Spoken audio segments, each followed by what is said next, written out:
Modifying the track volume level using transitions, audio transitions. So we're going to modify the volume level of a track by using audio transitions. So transitions, much like video, can apply to audio. So let's go over here into our project panel and let's go to effects. It's kind of a little clipped off there. You can see my effects right here. I can always also pick over here and choose effects. Now in here we have a bunch of them. We want to go down to audio transitions, to crossfade, and we have 3 basic audio transitions. Now the experimental fade is very good for at the end of a video to bring it down to nothing, and it also works at placing at the end of a clip. So I'm just going to drag and drop this over here onto the end of the clip. All right, I'm going to put it right here and let go. And it's kind of small, so I'm going to zoom in on this little guy here so we can see it better. But you can see there it is. So there's my experimental fade. I'm going to just pick on it to make it easier for you to see, and I'm going to stretch this out, okay, just so that it's easier to see a little bit. And then I'm going to hit the backslash and force everything to fit in. So there is my exponential fade audio transition. I'm going to scrub over a little bit, and now I'm going to play it.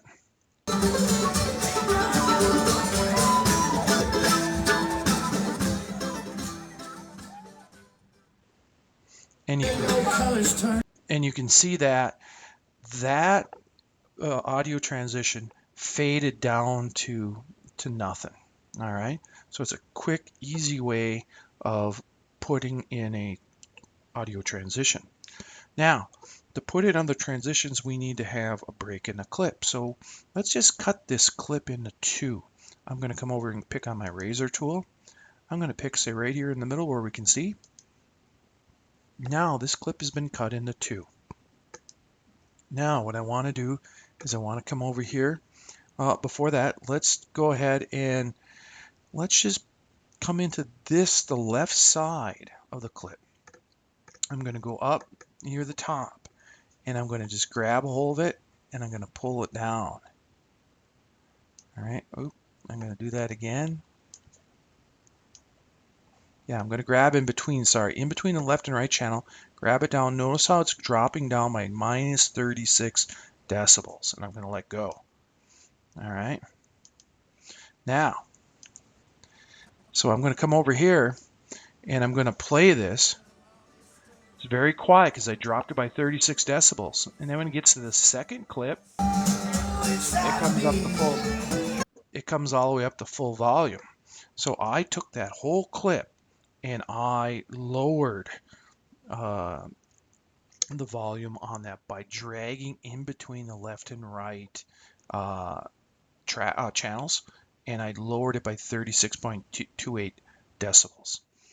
Now, so let's come in here and go right in between, and let's come over here and let's change this, and let's put in let's drag and drop a constant power over here. We're going to put it right in between and let go. All right, and now I'm going to come back a little bit and I'm going to play.